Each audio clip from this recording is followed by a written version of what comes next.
Kita sebagai bangsa, sebagai rakyat yang mencintai negara kesatuan Republik Indonesia, wajib untuk membela tanah air kita sampai titik darah penghabisan. Kita nggak butuh kepada 1000 pemuda yang tidak ada kecemburuan, yang tidak ada rasa kesal ketika melihat bangsa Indonesia, rakyat Indonesia sengsara, acuh begitu. Kita nggak butuh, tapi kita lebih butuh satu pemuda yang peduli kepada bangsa, peduli kepada rakyat, dia rela mengorbankan nyawanya, jiwanya demi Indonesia daripada 1000 pemuda yang tidak pernah peduli sama sekali. Ya, ini intinya Habib Rizik itu, beliau, saya anggap beliau sebagai saya punya guru, saya punya uswah, gutwah, teladan, pedoman dalam berdakwah. Orang yang berani menyampaikan kebenaran, lau mata laim, walaupun seluruh dunia membenci beliau, beliau tetap selalu menyampaikan kebenaran, menegakkan amar ma'ruf nahi mungkar. Itulah yang jarang, dari 100 mungkin hanya 5% habaib yang seperti itu, dan beliau termasuk salah satu daripada habaib itu.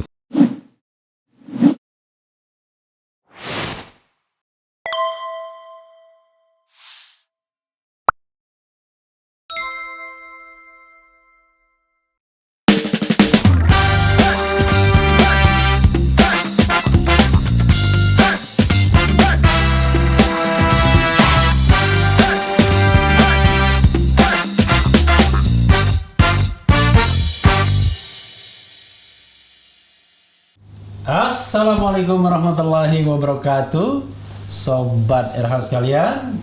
Jumpa lagi kita di channel yang keren ini. Keren. Di depan saya sudah hadir ya. Sudah saya umumkan tadi pukul 23.00 lebih lah sedikit ya. Beliau akan hadir ke RH channel sesuai dengan permintaan Sobat RH sekalian. Beliau adalah Habib Bahar bin Smith atau bin Sumaid. Habib Bahar bin Sumaid sebenarnya ya, Sumaid. Oke.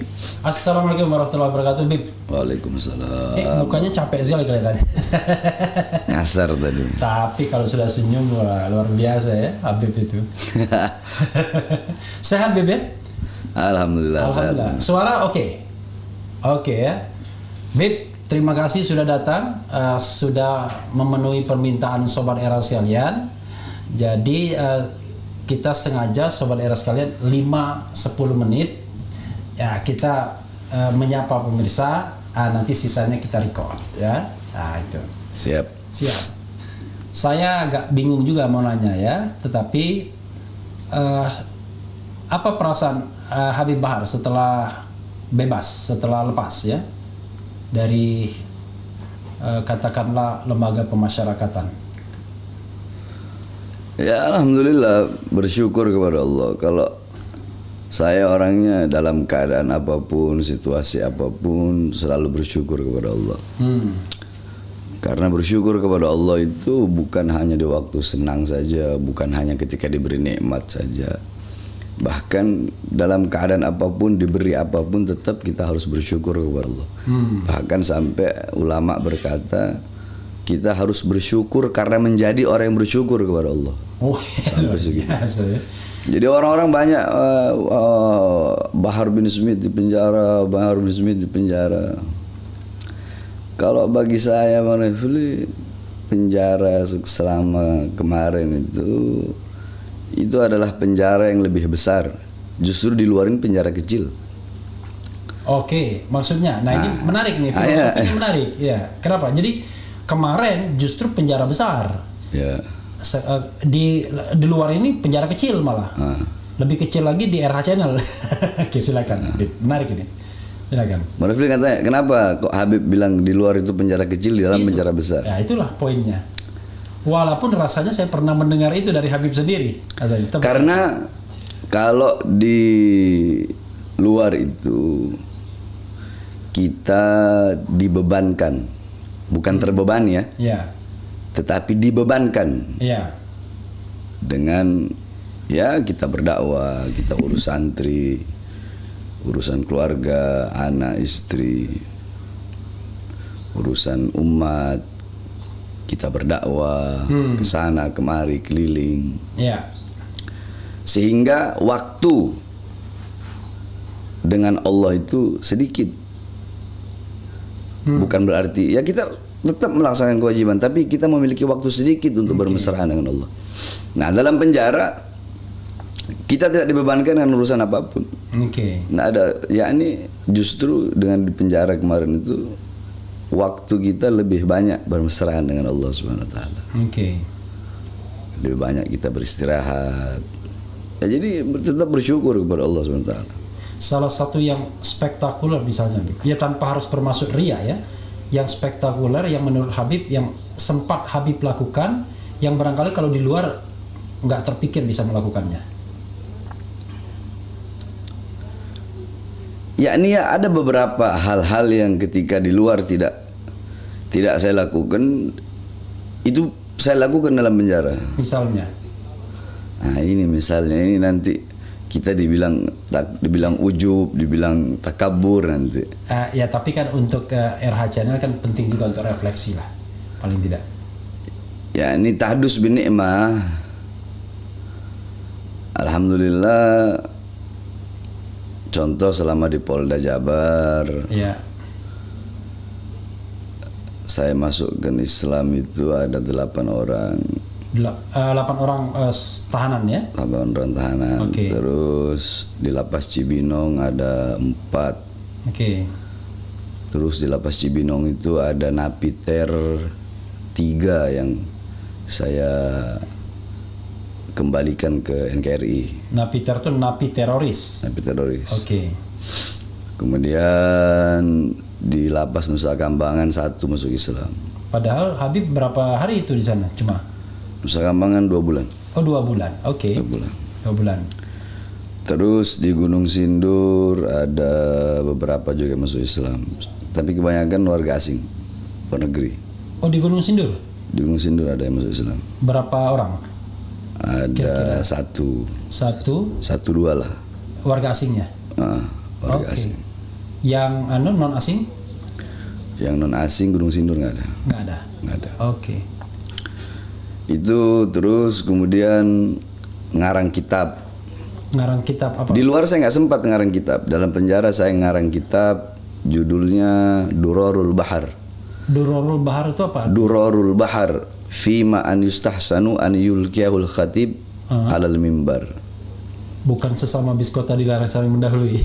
Itu yakni kitab khusus buat khutbah. Oke. Kitab khusus buat para penceramah itu. Di situ berisi dalil-dalil yang yakni dalil-dalil. Di situ ada adillatuhu minal Quran. Oke. Dalil-dalil dari Quran. Contoh maulid, dalil-dalil Qurannya apa? Oke. Adillatuhu minal ahadis, dalil hadisnya apa? Aqwalul ulama, perkataan ulama, pendapat ulama tentang maulid itu apa? Nah, di situ ada bab maulid, ada bab tahlil, ada bab haul, yakni acara-acara yang pada umum. Berapa topik kira-kira yang sempat dibuat? Kalau Durarul Bahar itu panjang, karena di situ saya bahas lengkap sampai syair-syair yang berkaitan, sejarah yang berkaitan dengan bab tersebut. Satu bab itu bisa ada berapa? Bisa 30, maksudnya 30 lembar. Misalnya tematiknya ini tematik tentang maulid, kemudian tentang tahlil, tentang macam-macam itu. Itu berapa topik? Idul Adha juga mungkin, Idul Fitri juga enggak. Umum para penceramah yang sering penceramah yang sering hadir di acara seperti khitanan, walimatul urus, acara nikahan. Di situ saya taruh dalil-dalilnya apa yang harus dibahas ketika acara khitan. Contoh acara khitan. Hadisnya ikhtatan Ibrahimah wa huwa ibnu thamanina sanatan fakhtatan bil gudum. Nah, contohnya gitu. Yang pertama kali dikhitan itu Nabi Ibrahim. Beliau dikhitan pada umur 80 tahun. Beliau dikhitan dengan kapak. Yakni yang jarang-jarang para ulama-ulama, para penceramah tahu. Jadi pertama kali yang dikhitan itu Nabi Ibrahim. Nabiullah Ibrahim, tapi isyarat khitan itu udah dari zaman Nabi Adam. Ketika Allah turunkan Nabiullah Adam, itu Allah turunkan dari sorga. Nabi Adam selama 450 tahun Allah belum terima taubatnya. Sampai beliau di Mekah baru Allah terima taubatnya. Nabi Adam. Nah, beliau bernazar selama itu. Beliau bernazar Adam hampir 1000 tahun ya.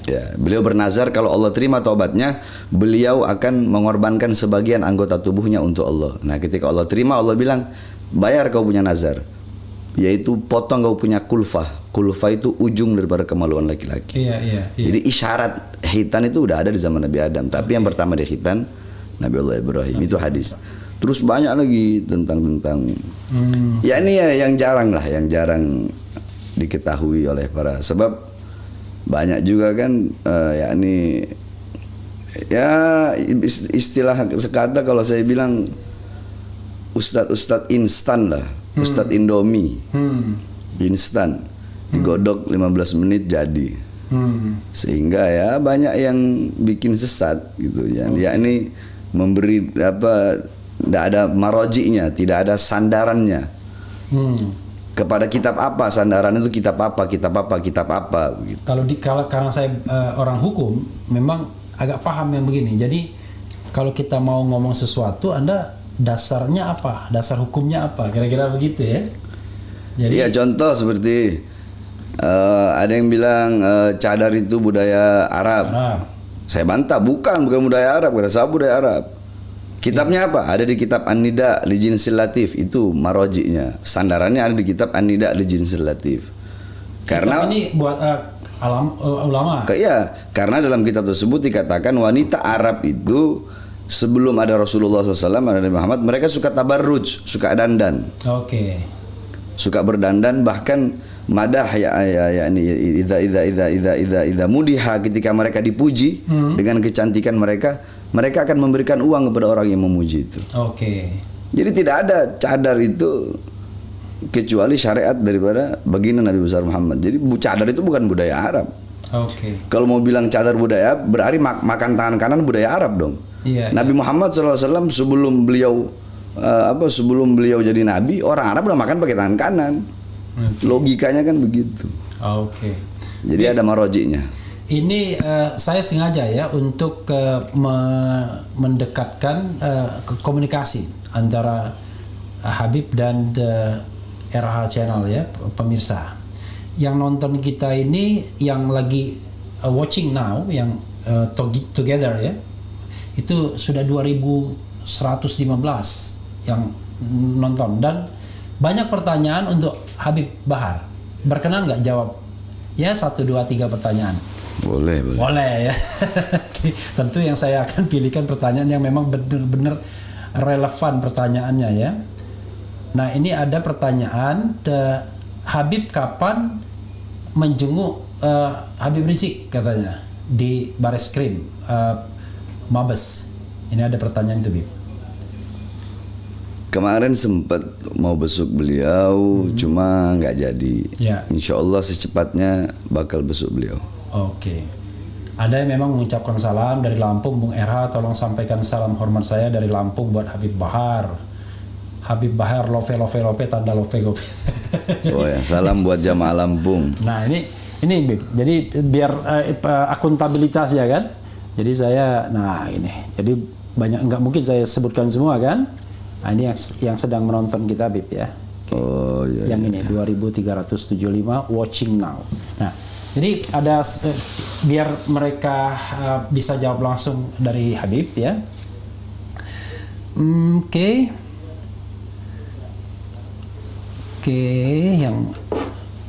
yang relevan dah. Soalnya banyak juga yang bilang bubarkan buzzer RP.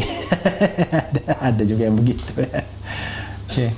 Jadi saudara sekalian, jangan salahkan saya kalau saya susah membacanya karena bergerak terus ini chat ya. Nah ini. Oh ini dia ya, menjenguk apalagi ya. Semoga kita semua tetap dalam lindungan Allah Subhanahu wa taala. Ini bukan pertanyaan ya, tanyakan tanggapan beliau tentang Habib Keribu. Nggak paham saya ini. Habib Keribu itu siapa? Nggak tahu ya. Nggak ngerti Habib Keribu. Kemudian rata-rata bertanya. Ada juga yang bertanya reuni 212 hadir apa enggak Bib? Tadi wallahu alam ya. Tadi jawabannya. Oke, kemudian. Tapi saya menyerukan untuk hadir. Oke, menyerukan untuk hadir ya. Menyerukan untuk hadir. Silakan Bib. Mungkin kalau Habib mau menyerukan untuk hadir ke sobat RH sekalian. Ya ini 212 itu adalah salah satu sejarah yang dimana di situ berkumpul bahkan bukan hanya umat Islam saja, seluruh agama, seluruh suku, semuanya berkumpul di situ. Bahkan dari Islam pun yang berbeda mazhabnya pun berkumpul di situ. Ya, ini itu suatu momen yang begitu luar biasa, yang merupakan bagian daripada negara kesatuan Republik Indonesia yang kita cintai. Sehingga momen-momen seperti itu ya kita kenang, maka ya saya serukan khususnya umat Islam dan saudara-saudara kita dari agama-agama yang lain, ya untuk memperkuat ukhuwah kita. Sebagaimana yang sering saya bilang, kita yang Muslim disatukan dengan agama. Adapun yang Nasrani, yang Buddha, yang Hindu, walaupun kita bukan satu agama, kita disatukan dengan satu kedaulatan, satu kesatuan, satu bangsa, satu negara, satu bendera, satu tanah air. Apa itu? Indonesia. Jadi jaminannya adalah Sobat Era sekalian, reuni 212 tidak perlu dikhawatirkan ya. Super damai kata panitia. Tadi saya membacakan kegiatannya, katanya super damai gitu ya. Ada salam dari Simelu katanya. Senang sekali lihat Habib Bahar. Simelu itu pulau kecil di Aceh yang kemarin tsunami dilompat itu, Habib ya. Itu. Ini ada yang nanya, belajar ilmu di mana Habib Bahar? Saya mondok itu pertama di Al Khairat. Al Khairat di? Al Khairat Habib Idrus bin Salim Al Jufri, guru tua. Jawa Timur. Di Sulawesi. Oh, Sulawesi. Oke. Kemudian dari Al Khairat Habib Idrus bin Salim Al Jufri, saya memperdalam lagi di Darul Lughah wa Dakwah. Kemudian saya memperdalam lagi khusus ilmu alat di Tajul Muslimin. Ilmu alat itu? Ilmu alat itu untuk baca kitab kuning, baca kitab gundul, yakni kita belajar nahwu, shorof, i'rab, i'lal. Alat untuk membaca kitab kuning. Insya, ya, insya, balaghah, bayan, ma'ani, mantik, arud, syair, gawafi. Oke. Ya, ini ya, di Jawa Timur itu. Di Jawa Timur. Jadi berapa tahun Habib menyelesaikan pelajaran semua itu? 12. Spending time-nya.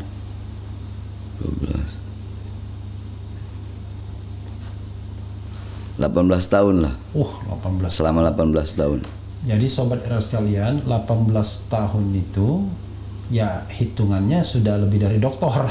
Karena dokter kalau di sekolah umum kan, doktor itu S1-nya 4 tahun, S2-nya 2 tahun, doktornya 3 tahun, 9 tahun.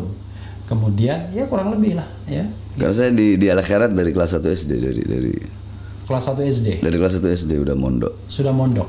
I see. Jadi no wonder kalau Habib hafal kitab-kitab begitu ya. Saya kadang-kadang begitu Habib ngomong istilah apapun tak pernah mendengarnya. Tak ada yang saya pernah dengar kitabnya. Allahu Akbar ya. Oke, wah banyak sekali ini. Jepara hadir Bang RH. Mau tanya Bib, apa yang kudu kita lakukan khususnya umat Islam di saat ini tentang kondisi Indonesia sekarang? Makasih Bib. Nanya begitu. Apa yang harus dilakukan? Ini saya bacakan lagi ya. Mau tanya Bib, apa yang kudu kita lakukan khususnya umat Islam di saat ini tentang kondisi Indonesia sekarang? Kalau berbicara masalah Indonesia, Indonesia ini milik kita semuanya. Milik semua, mau Islam, mau Kristen, mau Buddha, mau Hindu, Indonesia milik kita semua. Oke. Nah, di situ pertanyaan khusus Islam. Ya. Nah, tapi saya jawab secara umum saja. Ya. Kita sebagai bangsa, sebagai rakyat yang mencintai negara kesatuan Republik Indonesia, wajib untuk membela tanah air kita sampai titik darah penghabisan. Oke. Nah, jadi kita nggak butuh kepada 1000 pemuda yang tidak ada kecemburuan, yang tidak ada rasa kesal ketika melihat bangsa Indonesia, rakyat Indonesia sengsara, acuh begitu. Kita nggak butuh. Tapi kita lebih butuh satu pemuda yang peduli kepada bangsa, peduli kepada rakyat. Dia rela mengorbankan nyawanya, jiwanya demi Indonesia daripada 1000 pemuda yang tidak pernah peduli sama sekali. Apalagi yang hedonis ya. Iya, ya ini sering kan anak bilang, Ana Bahar bin Smith jangankan cuma di penjara, demi bangsa. Lah, Bang Refli selama ini saya ceramah apa sih? Iya, iya. Apa? Yang saya bela rakyat. Iya. Rakyat yang susah, rakyat yang miskin. Sering saya bilang, saya ini, kita orang ini mondok, kita ngerti tidak boleh melawan pemerintah yang sah, nggak boleh. Nggak boleh. Dalam Islam tidak boleh mengajarkan pemerintah yang sah dilawan, nggak boleh. Yang kita lawan ini ketidakadilannya, ketidakbenarannya, kezalimannya, kemungkarannya, bukan pemerintahnya. Ya. Karena apa? Fasadur ra'iyah bifasadul bifasadil umara wa fasadul umara bifasadil ulama. Rakyat negara ini rusak karena rusaknya pemerintah. Rusaknya pemerintah karena rusaknya para ulama. Kenapa? Karena banyak ulama tarkun nasiha wa tarkul irsyad lahum. Banyak ulama yang meninggalkan nasihat kepada pemerintah tersebut. Kezalimannya dibiarkan, kebijakan-kebijakan yang tidak berpihak kepada rakyat, kebijakan-kebijakan yang berpihak kepada asing, kebijakan-kebijakan yang bisa menyengsarakan rakyat, dibiarkan sama ulamanya. Sehingga rusaklah. Jadi rakyat rusak, negara rusak karena pemerintah, pemerintah rusak karena ulama. Kenapa? Banyak ulama yang diam terhadap kezaliman. Bukan hanya mendiamkan, bahkan bukan itu. Alimun alladzi yaj'alu ilmahu tabi'an li ra'yil muluk. Orang berilmu yang menjadikan ilmunya untuk mengikuti kemauan penguasa. Penguasa maunya A. Ini ulama tahu ini salah, bukan enggak, tapi cari-cari dalil untuk membenarkan yang salah. Itu namanya legitimator. Dia memberikan legitimasi. Kalau kita bilang kalimatul haq uridu bihal batil, kalimatnya benar, bawa ayat Quran, bawa hadis, tapi dengan tujuan-tujuan yang tidak betul. Berdiri depan babu sudah, berdiri depan pintu sudah, pintu kekuasaan dengan mengharapkan harta, pangkat dan jabatan. Karena di dalam hukum yang saya pahami, hukum non agama, memang kayak Pak Mahfud bilang, saya ini hakim, mau membenarkan ada dalilnya, mau menyalahkan ada dalilnya. Jadi tinggal tergantung niatnya. Kalau niatnya cari kekayaan, cari kekuasaan, ya cari ayat-ayat yang kira-kira menguntungkan, kira-kira begitu. Kalau di hukum itu. Kalau saya tidak andaikan ada yang tidak sefaham dengan saya, ada yang tidak sejalan dengan saya, dan dia memiliki kebenaran, kebenarannya tidak kita hilangkan, kebaikannya tidak kita hilangkan. Sebaliknya, ada orang sefaham dengan saya, sejalan dengan saya, tapi dia punya kesalahan. Kesalahannya kita tidak hilangkan. Salah ya salah, walaupun orang yang sejalan.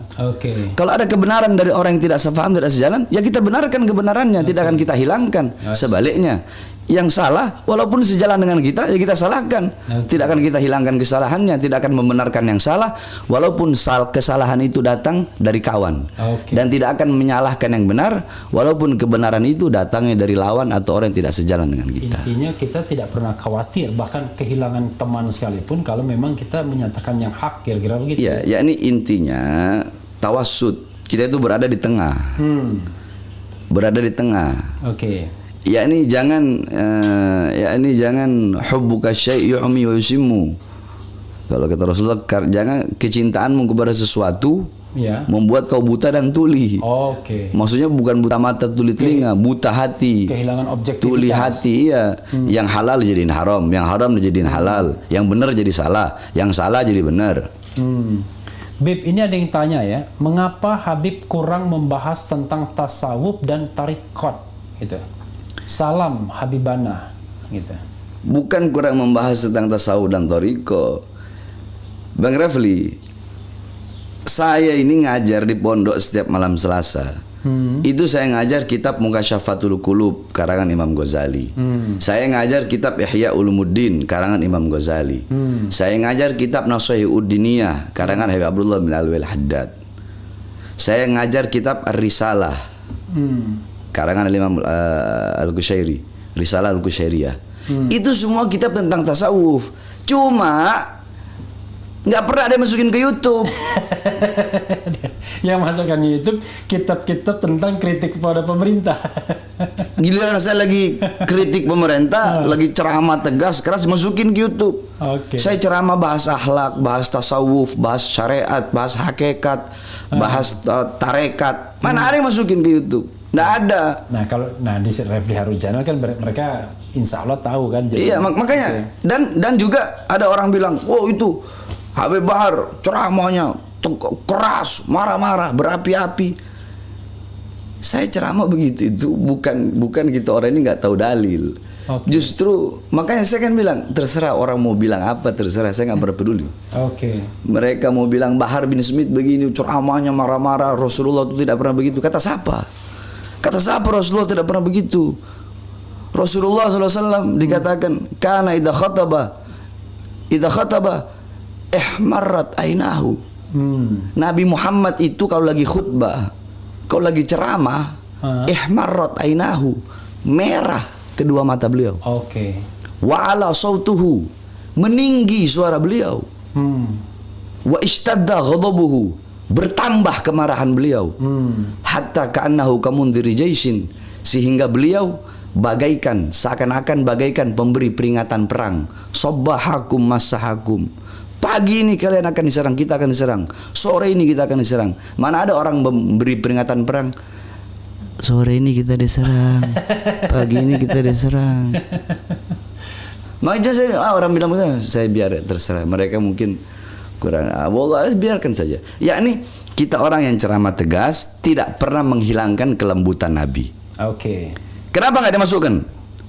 Ayo, ceramah saya bahas akhlak Nabi, adab Nabi, sopan santun Nabi, bagaimana Nabi Muhammad kepada orang Yahudi, kepada Nasrani, kepada kafir zimmi, harbi, kepada kafir mu'amman, bagaimana Nabi Muhammad kepada kafir, kepada orang-orang kafir, bagaimana para sahabat-sahabat, bagaimana Sayyidina Umar bin Aziz. Nggak pernah ada dimasukkan.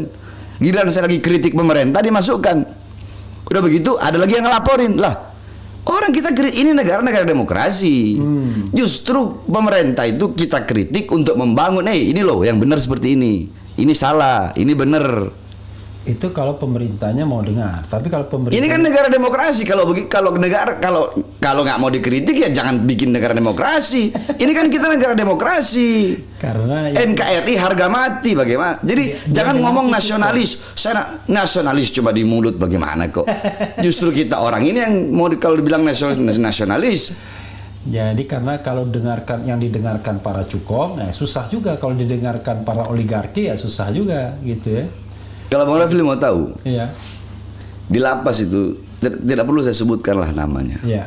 Ada beberapa napiter, saudara-saudara kita ya, yang mengatakan Indonesia itu togut, pemerintah Indonesia togut, polisi togut. Togut itu apa ya? Nah, makanya mereka bilang seperti itu. Iya. Saya marah. Saya bilang, kau belajar dari mana? Kau bilang pemerintah Indonesia togut, kau bilang polisi togut, tentara togut, kau bilang ini togut, semua orang yang nggak sejalan sama kau bilang togut. Kau tahu nggak artinya togut itu apa? Jangan kau hanya ini. Ini saya jelaskan. Satu, dalam kitab tafsir Ma'alimut Tanzil Al-Imam Baghawi, dalam tafsir Jami'ul Bayan Al-Imam Ibnu Jarir At-Tabari, yakni qala Abdullah bin Mas'ud ay at-taghut al-kahin au as-sahir. Sayyidina Abdullah bin Mas'ud berkata, toghut itu adalah kahin, dukun, au sahir atau penyihir. Terus dalam kitab Anwarut Tanzil Imam Baydawi, kemudian dalam kitab Madarikut Tanzil Imam An-Nasafi, kitab tafsir, dijelaskan gal Abdullah bin Umar at-taghut ay al-asnam. Toghut itu adalah berhala. Oke. Tadi penyihir berhala. Au Ka'ab ibn Ashraf atau Ka'ab ibn Ashraf. Ka'ab ibn Ashraf itu pemuka Yahudi. Pemuka Yahudi di zaman Nabi Muhammad. Iya, Ka'ab ibn Ashraf. Nah, kemudian ada lagi di dalam kitab tafsir Ibnu Katsir. Kemudian tafsir Bidayah wa Nihayah Imam Al-Qurtubi. Di situ dijelaskan qala Malik ibn Yasir at-taghut ay al-iblis. Au asyaiton. Togut itu iblis. Togut itu syaiton. Tafsir Jalalain Al-Imam Jalaluddin Al-Mahalli dan Imam Jalaluddin Suyuti. Tafsir Ad-Durrul Manthur, Tafsir Al-Ma'thur Al-Imam Suyuti. Kemudian dikatakan di situ gala, ini yang paling sahih. Gala Sayyidina Umar bin Khattab, berkata Sayyidina Umar bin Khattab, at-taghut kullu ma abina min dunillah fa huwa taghut. Oke.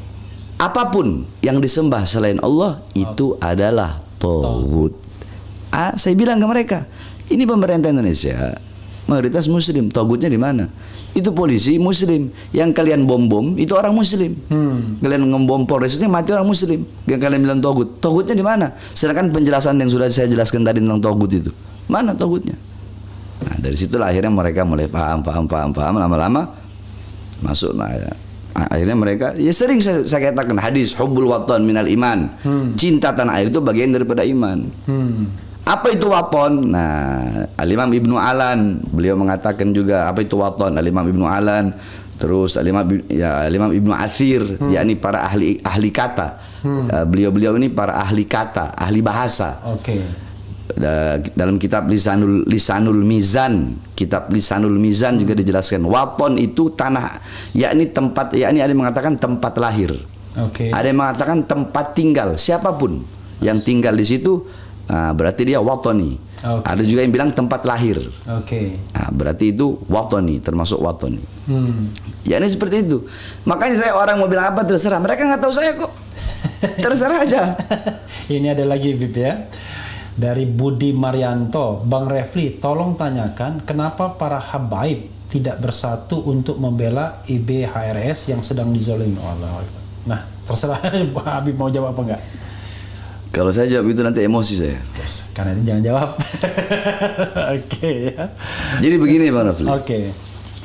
Sekarang saya tanya, saya cecar Bang Rafli ya, boleh? Boleh. Oke. 1 tambah 9 berapa? 10. 8 tambah 2? 10. 5 tambah 5? 10. 6 tambah 4? 10. 7 tambah 3? 10. Hasilnya sama nggak? Sama. Cara pembagiannya? Beda. Begitulah habaib. Ada yang lembut, ada yang berdakwah, ada yang tegas, ada yang amar ma'ruf, ada yang nahi mungkar. Ada yang tukang ngadu-ngadu ke polisi juga ada juga. Ya, kalau itu nggak termasuk di hitungan tadi. Oh, nggak masuk itu kan? Iya, karena hasilnya beda itu. Oke. Nah, yakni ya itu tadi, walaupun berbeda, tapi hasilnya sama, tujuannya sama, yakni mencari ridha Allah, yakni untuk maslahat umat, untuk maslahat bangsa, untuk maslahat negara, walaupun dengan cara yang berbeda-beda. Sama seperti Bang Rafli. Bang Rafli ini mau bikin sawah. Bang Rafli mau bikin sawah ini, sawah ya. Bang Rafli nanam padi. Yeah. Bang Rafli cuma siramin aja.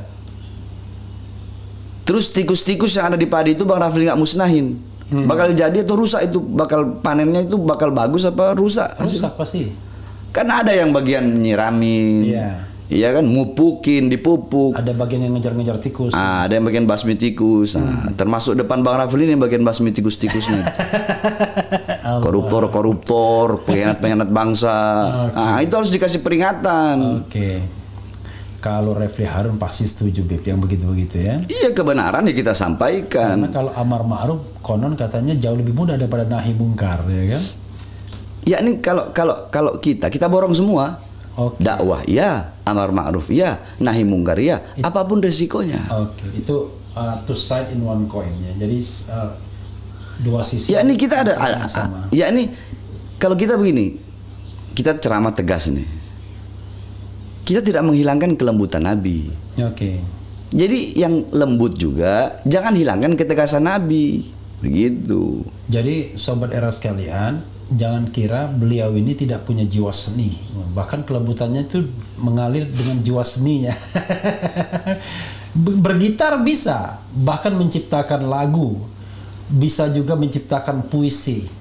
Saya bahkan lihat di YouTube itu beliau itu mengubah syair tentang Aisyah istri Rasulullah. Benar Beb ya?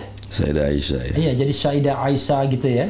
Gara-garanya dibikin syair yang populer, lalu tiba-tiba Habib bikin Sayyidah Aisyah gitu. Ada juga saya bikin syair tentang Sayyidah Khadijah juga. Oh, Sayyidah Khadijah juga. Tapi kalau Sayyidah Khadijah itu saya bikin nadanya, aransemennya saya yang bikin. Ada juga itu. Ada. Tentang Sayyidah Khadijah. Nah, jadi biar orang nggak hanya kenal Sayyidah Aisyah aja, tapi kenal juga Sayyidah Khadijah. Someday orang akan tanya, Saya pengen dengar lagunya dong, Bib. Oh, saya orangnya nggak kayak orang lain, mau beli. Saya orangnya nggak nyari suhro. Oke. Suhro itu masyhur, Oke. ketenaran. Oh, ya, saya paling benci itu.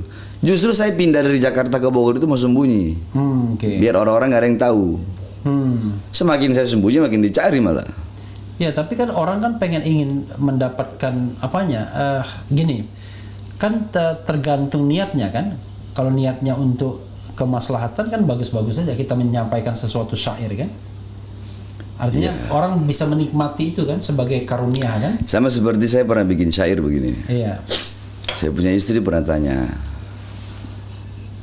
"Kakak, apakah bisa dalam satu hati itu berkumpul dua cinta?"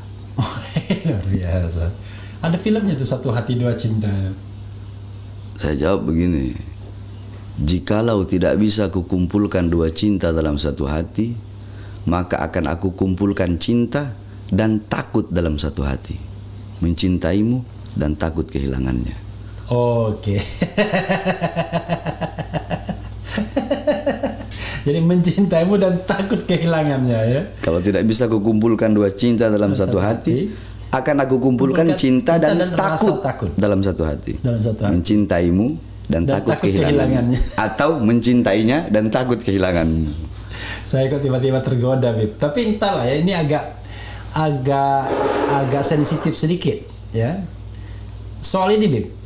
Soal istri-istri Rasulullah. Mudah-mudahan Habib berkenan menjawabnya, karena ini penting juga kan, daripada memunculkan fitnah kan, orang kan harus tahu kenapa Rasul itu istrinya lebih dari 4, Bib. Kan katanya 4 maksimal, itu satu. Yang kedua, kalau saya baca sirah Nabi ya, Sirah Nabawiyah. Sirah Nabawiyah itu Rasul itu menikahi putri Sayyidina Abu Bakar, kemudian menikahi putri Sayyidina Umar. Tapi Sayyidina Umar menikahi bahkan putri dari Fatimah, Sayyidah Fatimah, ya kan, dengan Ali bin Abi Thalib, Sayyidina Ali. Sayyidah Fatimah dinikahkan dengan Imam Ali. Iya, tapi anaknya Imam Ali dinikahi Umar bin Khattab. Ada juga, saya baca. Ummu Kulsum namanya. Nah, dan mereka kalau misalnya Sayyidina Ali itu, kalau saya lihat-lihat di internet, menikah kira-kira 7 kali. Rasulullah mungkin 9 kali atau berapa kali. Itu padahal zaman modern ini orang sulit sekali. Ya, Habib ya. Terutama yang tadi yang soal batasan 4 pada saat yang bersamaan itu. Kenapa Rasul kok bisa lebih dari itu? Iya, ya ini kita tidak bisa memposisikan, menyamakan diri kita dengan para nabi dan rasul. Iya.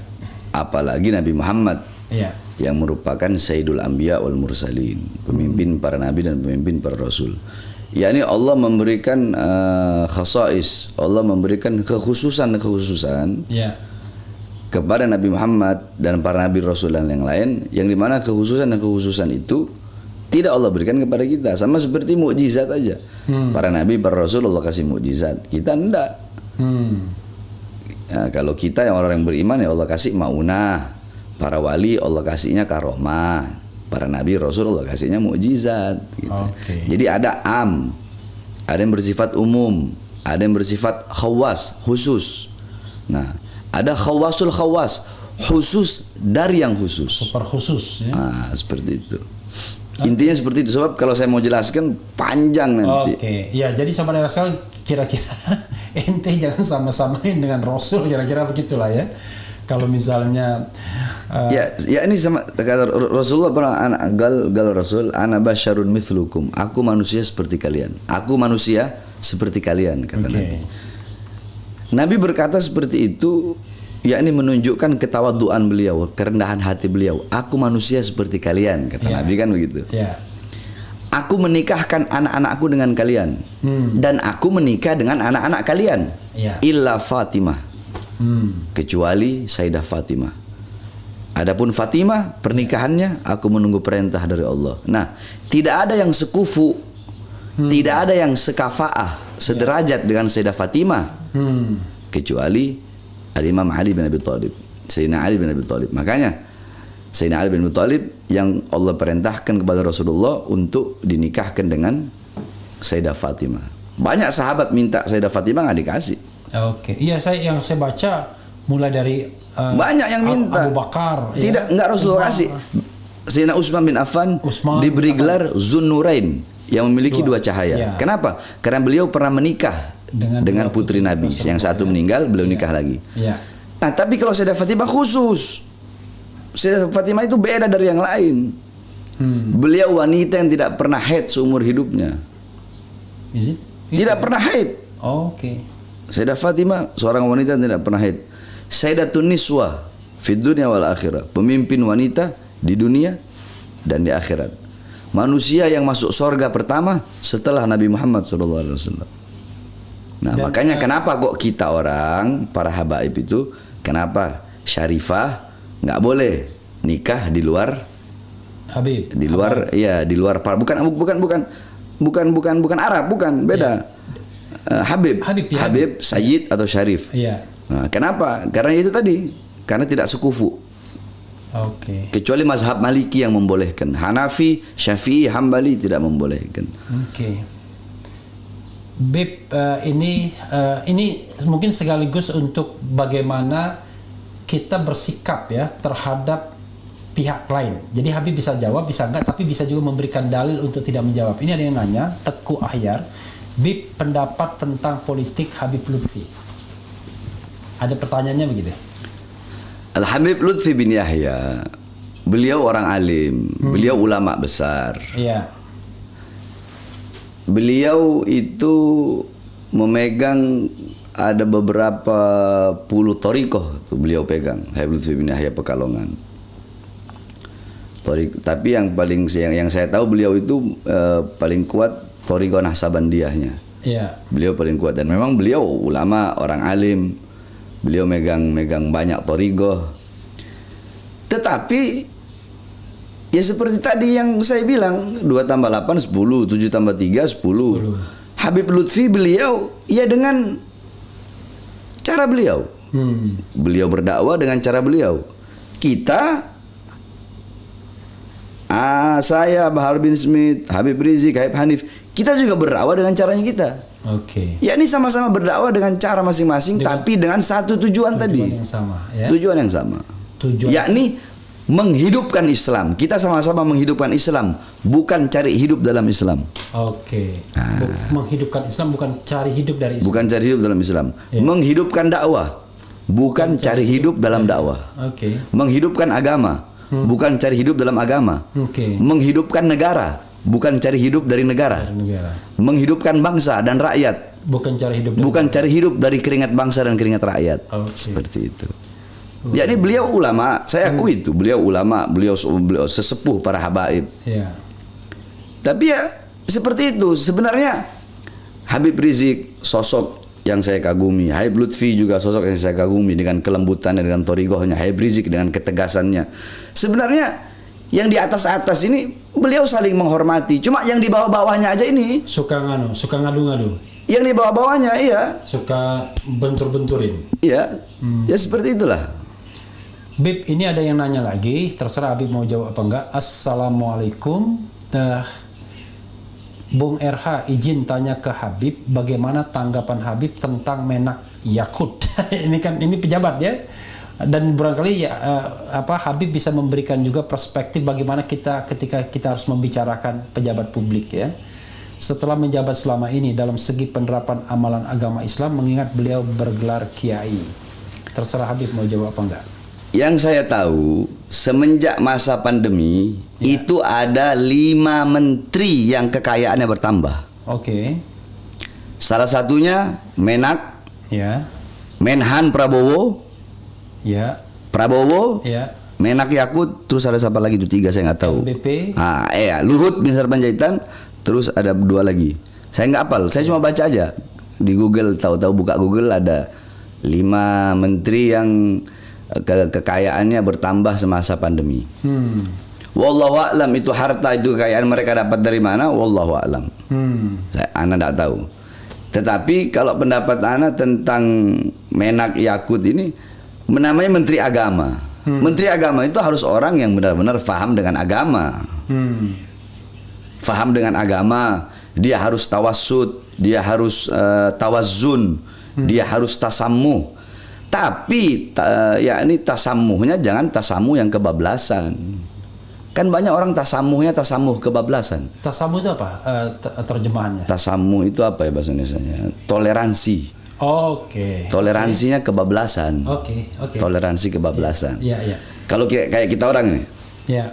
ya. Bagaimana toleransi kita orang kepada agama lain? Oh, ketika saudara-saudara dari Nasrani sedang Natal, kita jaga gereja. Oke. Cukup kita jaga gereja. Kita tidak mengucapkan selamat, Iya. tidak masuk ke dalam, itu kita. Iya. Sebaliknya, ketika Idul Fitri, saudara-saudara dari Nasrani jaga kita punya masjid. Oke. Nah, itu namanya tasamu yang benar. Oke. Bukan kebablasan, bukan pakai topi Natal, itu tasyabuh namanya, menyerupai. Oke. Nah, itu kebablasan. Begitu. Oke. Terus ada lagi si Menak Yakut itu, dia ngomong apa kemarin itu ya? Apa ya? Apa dia pernah bilang itu?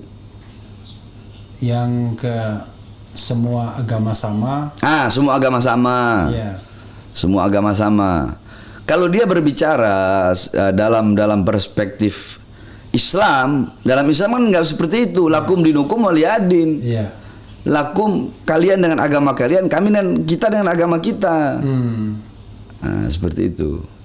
Tapi kalau dia berbicara sebagai menteri, ya harusnya cukup dia mengatakan seperti yang anak katakan tadi, kita sebagai sesama muslim, kita disatukan dalam satu Islamiyah. ya dalam satu perkara, yaitu Islam.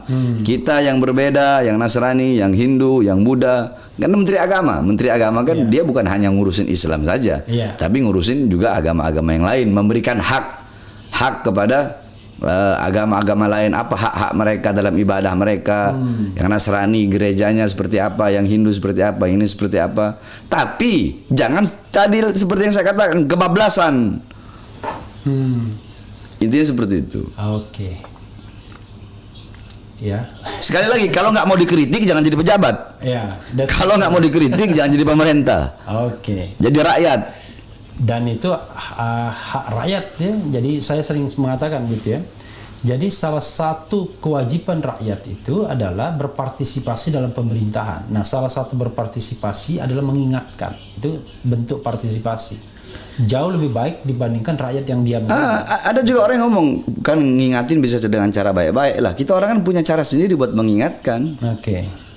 Ya mungkin ana dengan cara ana. Ya memang beginilah Bahar bin Smith. Ana nggak bikin-bikin, ya seperti inilah ana. Seperti inilah saya. Oke. Bib, ini agak personal ya. Walaupun dalam situasi sekarang ini ada yang aneh. Dilaporkan gara-gara yang beginian. Dari Jess. Assalamualaikum ya Habib. Pernahkah bermimpi ketemu Rasulullah? Terima kasih Habib. Nggak pernah. Kenapa Bib? Karena rokok. Menarik ini ya. Jadi Habib Bahar katanya Karena rokok. belum pernah bermimpi bertemu Rasulullah ya, yang kakek beliau ya. Istilahnya itu ya, modelnya, karena beliau adalah zuriat Nabi Allah. Karena rokok. Kok begitu Bib? Ini menarik. Karena rokok itu adalah yang paling dibenci oleh Nabi Muhammad. Walaupun saya perokok kuat. Sampai sekarang nih saya ini nggak betah karena nggak ngerokok. Makanya Habib kelihatan gelisah. Iya, karena nggak ngerokok. Tapi kan nggak enak juga kalau live merokok. Iya. Rokok itu paling dibenci Nabi Muhammad SAW. Paling dibenci. Bahkan dalam kitab kitab Al-Mawahib dikisahkan ada namanya Habib Ali bin Muhammad Al-Habsyi. Beliau itu yang ngarang Maulid Simtud Duror. Beliau ini mendapatkan magam kewalian, yaitu Rasulullah SAW yaqdatan, melihat Rasulullah dalam keadaan sadar terjaga, bukan hanya mimpi, Iya. tapi ngelihat dalam keadaan sadar terjaga. Itu magam kewalian beliau yang sangat tinggi. Oke. Satu waktu beliau melihat Rasulullah Ya. di Tarim itu mau masuk ke rumah satu orang. Ya. Ketika Rasulullah mau masuk ke rumah satu orang, Nggak jadi. nggak jadi, Rasulullah keluar lagi. Oke. Habib Ali bertanya, ya Rasulullah, kenapa engkau mau masuk terus kau keluar lagi? Kata Rasulullah, kata beliau, aku mau masuk karena di situ sedang dibacakan maulid. Oke. Tapi ketika aku mau masuk, ada orang yang di kantongnya ada tembakau, sehingga aku tidak mau masuk. Di kantong ada tembakau aja Nabi nggak mau, apalagi kita isep itu tembakau. Jadi Nabi paling benci dengan rokok. Itulah yang Itu menjadi Habib Ali dan Rasulullah itu jaraknya jauh. jauh, Oke. jauh. Oke. Jauh. Ya ini karena mungkin kalau orang-orang yang adalah yang berbeda pendapat, ya mereka tidak akan ya ini mereka nggak bakal, wah itu nggak ada itu seperti itu. Cuma kan itu kan bisa kita pakai dalam fadhailul a'mal, bisa kita pakai tarhib, bisa kita pakai. Pertanyaannya, kenapa Habib nggak berhenti rokok? Nah, ini Itu ngeri dia. sedap. Pertanyaannya. Tapi alhamdulillah, walaupun saya nggak pernah bermimpi bertemu Rasulullah, yang saya yakini bahwasanya penyebabnya adalah karena saya merokok. Tapi ada beberapa orang yang mimpi Rasulullah, yang dimana dalam mimpinya Rasulullah menyampaikan salam untuk Bahar bin Smith. Rasulullah bilang terus berjuang. Adalah tidak perlu saya sebutkan. Oke. Ada beberapa orang. Dari luar kota bahkan orang itu. Ada yang dari Sumbawa, ada dari Jawa Timur, ada yang dari Sulawesi. Dan mereka Habib juga. Habib dan Syarifah. Oh, Habib dan Syarifah. Ada yang Syarifahnya. Oke. Nah, terus saya bertanya kepada saya punya guru-guru, ya, Habib, kenapa sih kok Rasulullah itu datang kok hanya ini kok nggak langsung gitu lewat mimpi anak? Ya inti masih ngerokok, bagaimana Rasulullah mau inti bisa mimpi Rasul, orang inti masih ngerokok. Ya, ini rokok kan Rasulullah paling benci sama rokok, nggak bakal bisa. Ya ini rokok lah yang menjadi penghalang antara engkau dengan tidak bisa berjumpa dengan Rasulullah SAW. Makanya yang saya harapkan sebelum saya mati saya udah bisa berhenti merokok. Dan sekarang sudah kurang atau tetap? Masih tetap. Masih. Jadi sobat Eros kalian, pernah sekali saya duduk dengan beliau dan memang nggak putus sih. Itu barang nggak putus. Ini pertanyaan dari saya dan saya kira yakin Sobat Era pasti pengen tahu banyak ya. Tapi jawaban yang hubungan yang personalnya saja. Kenapa Habib sangat sangat mendengarkan? Saya yakin orang seperti Habib ini barangkali yang Habib dengarkan itu tentu orang tua, pasti kan? Karena saya lihat gambarnya bahkan sampai mencium kaki ibu kan? Dan beruntung Habib karena masih punya orang tua. Kalau saya dua-duanya sudah meninggal ya kan. Dan yang amin ya, mudah-mudahan beliau Allah rahmati keduanya. Amin ya rabbal alamin. Nah, yang kedua mungkin guru-guru Habib. Tapi orang yang pengen tahu adalah Habib sepertinya sangat menghormati Habib Rizik. Personal saja, nggak bagian-bagian yang mungkin akan membuat. ya ini intinya Habib Rizik itu saya anggap beliau sebagai saya punya guru, saya punya uswah, gutwah, teladan, pedoman dalam berdakwah. Orang yang berani menyampaikan kebenaran, laumata laim, walaupun seluruh dunia membenci beliau tetap selalu menyampaikan kebenaran, menegakkan amar ma'ruf nahi mungkar. Itulah yang jarang dari 100. Mungkin hanya 5% habaib yang seperti itu. Dan beliau termasuk salah satu daripada habaib itu. Beliau saya anggap sebagai saya punya guru, saya punya orang tua. Dan bahkan yakni ketika saya terlibat dalam beberapa kasus-kasus, dan dulu-dulu beliau orang yang pertama kali selalu membela saya. Makanya sering saya bilang, itu tahun berapa? Saya tidak terikat dengan organisasi apapun. Tahun berapa waktu Habib Rizik bela Habib? Ya, kasus Ahmadiyah, kasus Mbah Priuk, kasus Demos. Oh, oke. Mbak Priuk. Mbah Priuk 2010, terus ada yang 2011, 2012. Oke. Setiap ada, ya ini beliau selalu membela, selalu ada, selalu memberi motivasi. Makanya saya bilang saya tidak terikat dengan organisasi apapun. Saya ini tidak terikat dengan organisasi apapun, tidak terikat dengan organisasi apapun. Termasuk organisasi dakwah apa nggak satu pun ya nggak ada. Organisasi apapun nggak ada saya masuk. Baik organisasi mau organisasi agama, mau organisasi nasional, organisasi apa selain agama itu organisasi masyarakat, ya. Ormas, nggak ada. Saya tidak terikat dengan organisasi manapun. Oke. Tetapi selalu saya bilang, Habib Rizik, nyawa saya, jiwa saya, buat untuk membela Habib Rizik. Ya ini dalam itu pun termasuk dalam kategori ya ini para ulama, semua ulama. Semua ulama, yang namanya ulama ya kita bela. Oke. Tapi kalau ada yang nggak benar ya kita ajar gitu. Okay. Itu intinya konsekuensi itu. Ya. Jadi logis. Jadi kalau dia benar seperti ini ya. Seperti ibarat pepatah, raja alim, raja disembah, raja lalim, raja disangga. Itu perumpamaan peribahasa ya. Selama dia benar dan lurus, kita hormati, kita bela. Tapi tidak benar dan tidak lurus, kita peringatkan. Kira-kira begitu, Bib ya? Ya, kira-kira seperti itu. Itu kalau peribahasanya Bang Rafli. Kalau saya beda lagi. Apa? Kau baik, saya 1000 kali lebih baik. Oke. Kau jahat sama saya 1000 kali lebih jahat. Oke. Kau lawan saya sambil merangkak, saya lawan kau sambil berjalan. Oke. Kau lawan saya sambil berjalan, saya lawan kau sambil berlari. Kau mau main-main sama saya ajari cara mainnya bagaimana. Ingat, bukan saya di tengah-tengah kau, bukan saya di tengah-tengah kalian, tapi kalian di tengah-tengah saya. Itu peribahasa saya. Oke, ini ada yang bilang begini ya, Bang Refli, tolong ditanyakan, kalam Gus Fuad Pleret, 85% orang Indonesia mengalir darah Nabi Shallallahu Alaihi Wasallam. Apa benar ya? Apakah karena inikah Nabi Shallallahu Alaihi Wasallam sangat menyayangi orang Indonesia? Dari mana dia ininya? Ada dengar info begitu, Bib? Saya nggak tahu Gus Fuad. Ya? Okay. Yang saya tahu Abuya Maliki, Habib Muhammad bin Abdul Maliki, beliau pernah ziarah ke makbarah makam Nabi Muhammad. Iya. Ketika beliau ziarah di kuburnya Rasulullah SAW, dalam keadaan sadar beliau melihat Rasulullah di belakang ada beberapa golongan, beberapa umat lah. Iya. Abuya Maliki, Habib Muhammad bin Abdul Maliki bertanya, siapa itu? Ya, golongan yang berada di belakangmu. Beliau jawab, oh mereka adalah umat Islam Indonesia. Mereka umat yang aku cintai. Abuya Maliki dari Mekah. Oh, dari Mekah. Dia orang Mekah. Iya, beliau itu imam besar Ahlus Sunnah wal Jamaah. Oke.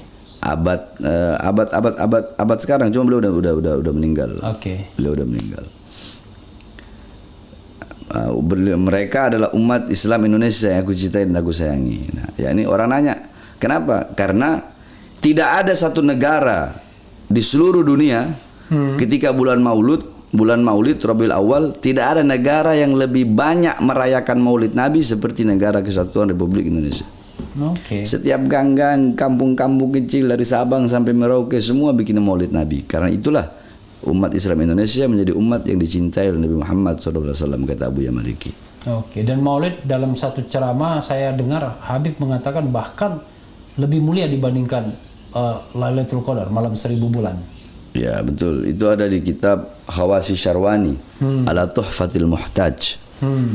Kitab Khawasi Syarwani itu hasyiahnya kitab Tuhfatul Muhtaj. Jadi Khawasi Syarwani kitab karangan Imam Syarwani. Beliau itu menghasyiahkan kitab Tuhfatul Muhtaj Al-Imam Ibnu Hajar Al-Haytami. Oh, itu kitab Tuhfatul, dia membahas ya. Jadi kalau di kita ngaji itu ada matan, ada syarah, ada hasyiah. Matan itu isi kitab. Oke. Syarah penjelasan daripada isi. Oke. Ya. Nah, ada hasyiah. Hasyiah penjelasan yang lebih rinci lagi.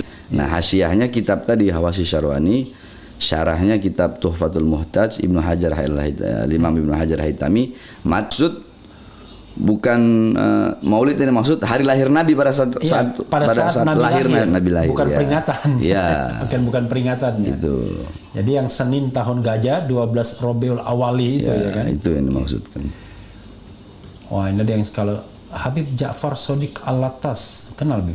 Bung Refli, tolong titip salam buat beliau dari saya. Kenal nggak? Habib Ja'far Shodiq Alatas. Banyak Habib Ja'far Alatas. Mirip ya, nama mirip-mirip ini banyak memang. Oke, Bang RH, tolong tanyakan ke Habib, kenapa negara kita nggak kaya-kaya seperti negara Islam yang lain? Ini ya terserah Habib mau jawab apa nggak. Seperti negara Islam yang lain, padahal mayoritas Islam. Apakah Allah mengutuk Indonesia? Allah. Gimana? Nah, ya ini sebenarnya gampang ya. Ini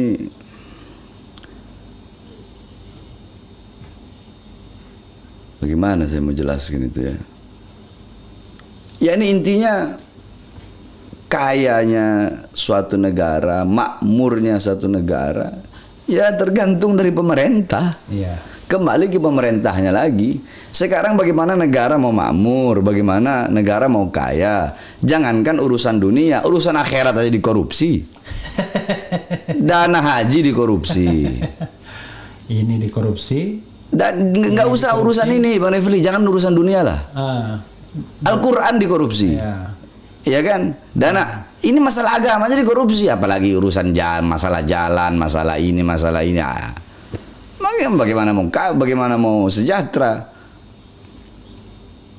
Habib masih ada energi Bib atau Habib pengen selesai? Terserah. Oh, kalau terserah. Kita namanya ad-dhaif kal mayyit. Soalnya gini. Tamu itu bagaikan mayat. Oke. Kalau tuan rumah bilang sudah. Tuan rumah bilang lanjut.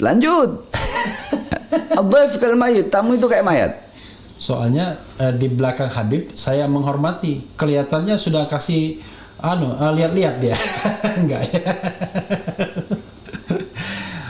Dan sahabat sekalian, Habib ini 2 hari udah nggak tidur Bib ya.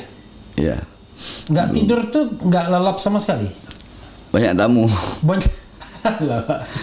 Jadi, saya berterima kasih betul ya Habib mau datang ke sini ya. Dan memang memenuhi permintaan Sobat Era yang sudah bilang undang dong Habib kan begitu ya. Saya iseng-iseng aja mengundang dan ternyata Habib mau datang. Alhamdulillah. Bilang saya lebih memilih seluruh alam membenci saya karena menyampaikan kebenaran daripada seluruh alam mencintai saya karena menyembunyikan kebenaran. Ya. Dibilang lanjut Bang RH ya. Karena permintaannya lanjut ya saya lanjut Beb ya. Tapi nanti Habib kalau misalnya Habib bilang tolong dong, saya bersedia untuk langsung menghentikannya ya. Soalnya yang begini-begini jarang sama Habib Bahar. Biasanya kan Habib ceramah, tanya jawabnya kan mungkin nggak banyak ya kan. Kalau ini saya juga jarang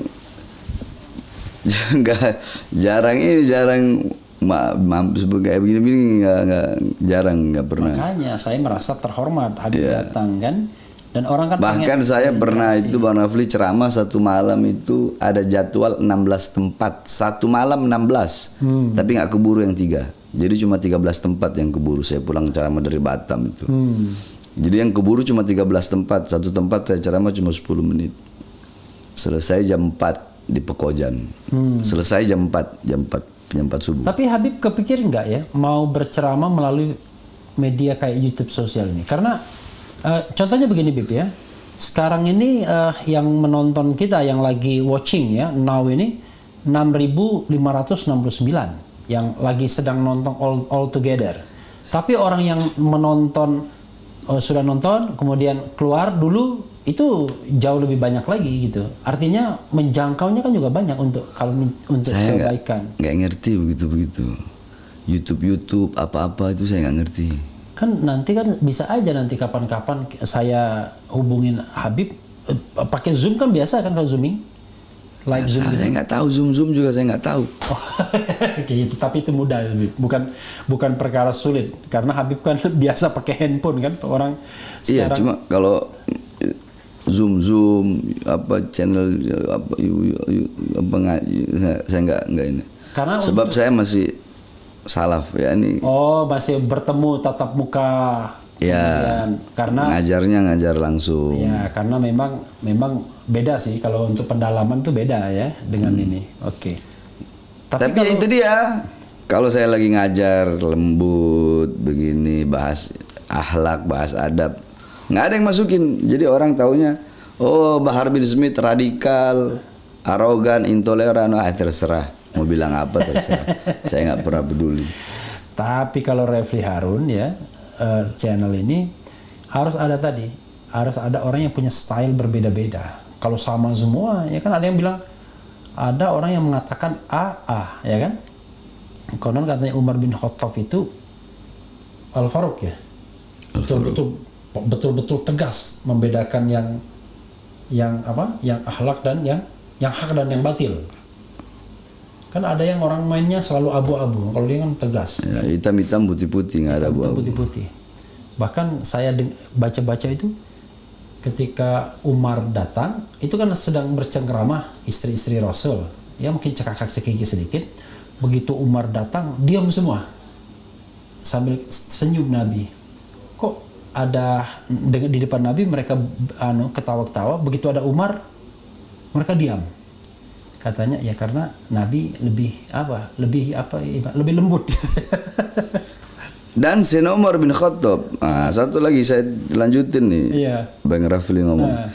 Ketika beliau menjadi pemimpin, pernah satu waktu beliau sedang memberikan ibarat kata arahan lah kepada rakyat, kepada masyarakat.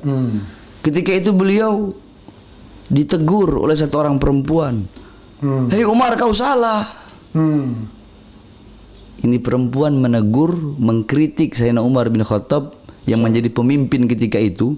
Ibarat kata kalau sekarang presiden lah. Oh, itu di tengah masyarakat, di tengah umat. Tapi jangan salah, Khalifah Umar tuh kekuasaannya lebih luas daripada Indonesia. Itu sepertiga dan separuh dunia. Ketika itu perempuan itu bilang, Umar kau salah. Yang benar itu begini. Apakah Sayyidina Umar masukkan tuh perempuan ke penjara? Tidak. Apakah Sayyidina Umar bin Khattab siksa itu perempuan? Tidak. Apakah pakai pasal ITE? Apakah pakai pasal ITE? Apakah nyari-nyari kesalahannya? Tidak. Apa kata Sayyidina Umar? Ya, engkau benar, aku salah. Oh, aku salah. Engkau benar, aku salah. Akhtatu wa asahti. Engkau benar, aku yang salah. Oke. Itu baru pemimpin. Jadi berani berkata benar, tapi berani juga disalahkan kalau memang salah, ya kan? Itu pemimpin luar biasa. Bib, sudah ada kode Bib dari apa? Mengawal. Iya. Bib, ini kamera Bib, mungkin silakan ke pemirsa. Mungkin closing statement atau tausiah dari Habib, silakan Bib. Ya, ini tidak ada tausiah, ya ini sedikit aja,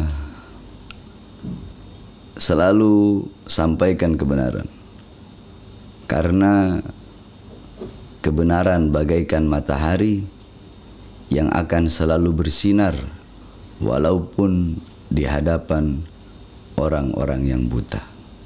Sampaikan kebenaran.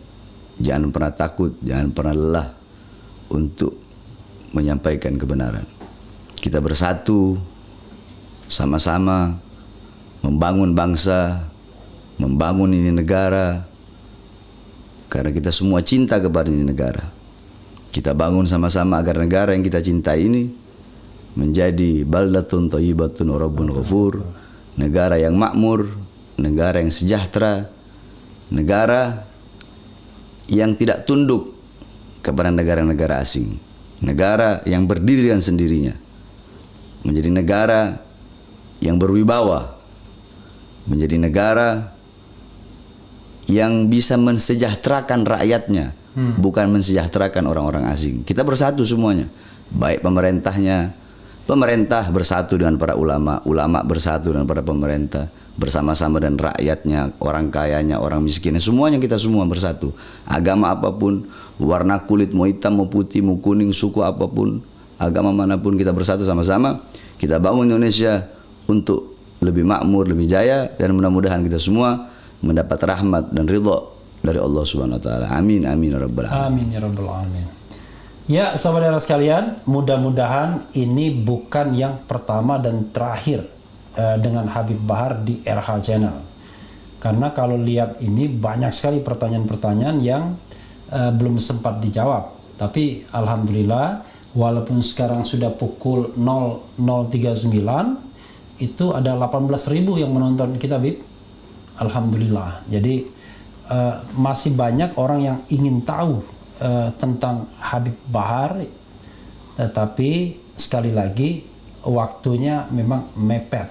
Beliau sudah 2 hari nggak tidur karena tamu, dan besok mau terbang ke suatu tempat.